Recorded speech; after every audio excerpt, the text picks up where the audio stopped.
actually started my career with the Norwegian Petroleum Directorate. Okay. And the only company at the time in Norway was Phillips Petroleum at the time, Right. and the Ekofisk field.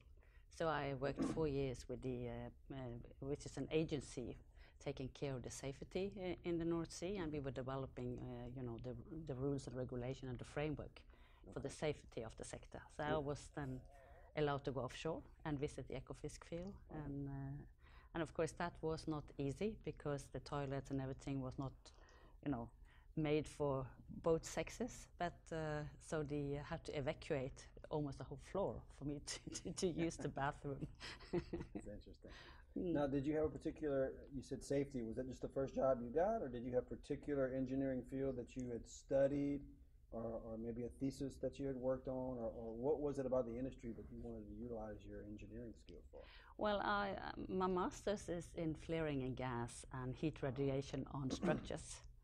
And we saw that in the North Sea it's a lot of wind, and all the specifications that we had, the API 520 and 521 was more for, calmer situations. Mm-hmm. But the flame was just, horizontal, and we saw a lot of destruction. So I did my master's in that, calculating new ways of heat radiation from flames in crosswind. The first trip offshore, my boss, he sent a telex at that time. Sounds like it's 100 years ago. He sent a telex to Phillips saying that he was coming offshore and he was accompanied by Miss Ellingsen. And then Phillips came back and said, "Are you sure this is not a misunderstanding? Should it be Mr. Ellingsen?" And my boss said, "No, it's Miss." And then they went off to the directorate and saying, "Is it necessary for her to go offshore?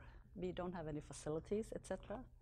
But I had a very determined boss, and we actually went offshore for a day. First trip was for a day. But it was, I think all the guys have been told that if they do anything that could, insult me or anything like that, they would be, sent on shore or whatever, So I felt very lonely in the, when having dinner and things. Before you showed up. I really disappeared when they saw me in the corridor. Right. What year was that, ma'am? That was in 1977. Okay. So right when the North Sea is really getting cranked up and really going through development phases. Yeah. So they had production on there for quite a few years, and you were the first female to venture out there. Okay, so tell me about your first real job in the industry was with Elf. Yeah. As a platform manager. So, yeah.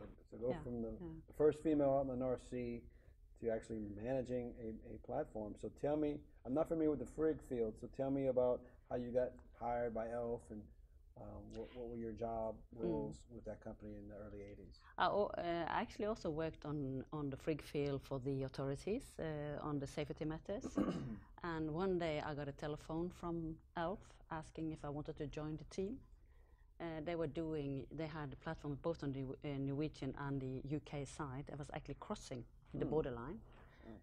And they asked me if I could come on board and help them to certify all the platforms on English and Norwegian side. So I did that that was my first job with Elf. A lot of discussion with the English authorities and Norwegian authorities to get the operation going and certified. Because at the time we had certifying authorities that had to approve, all the equipment and the procedures and things like that. And then I was sent to France in the Lac field in the southern France, which at the time was one of the biggest gas fields in the world. Been producing since '54, and I was then drilling wells. We were drilling wells for storage of gas. So we were actually working between Bordeaux and the Lac field. So we were on the road almost for a year, drilling wells. And after that, I was appointed the platform manager in the North Sea on the drilling platforms on the Norwegian and the English side. I actually had the occasion to meet Grete Ellingsen. Oh, really? Yeah. A famous firefighter, huh? Yeah.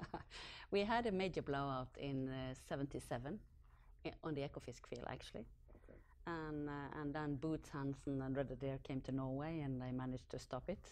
So I had a chance to meet him, and I still have a helmet with the signatures on. That's really neat. Yeah. Yeah. And at the time, we had, the first Minister of Environment, Gro Harlem Brundtland, who was later then appointed to the UN, and also the first Commission for Environment. Yeah. So she was then heading when all the reporters came. She was then heading all the press conferences, and I was really impressed by her. She was, really amazing.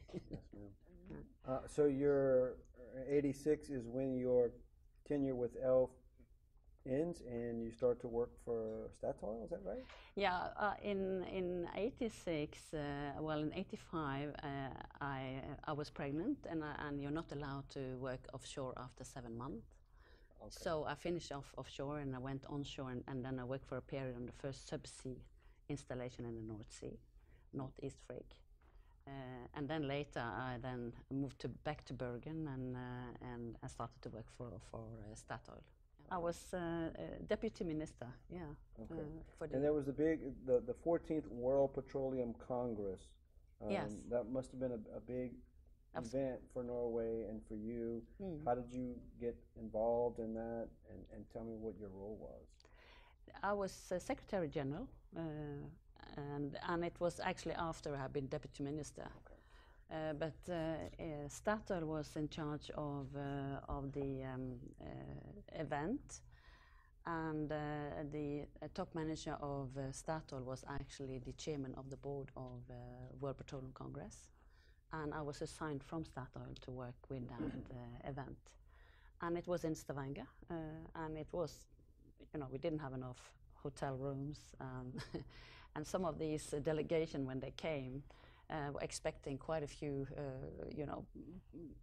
different types of roads, a lot of security.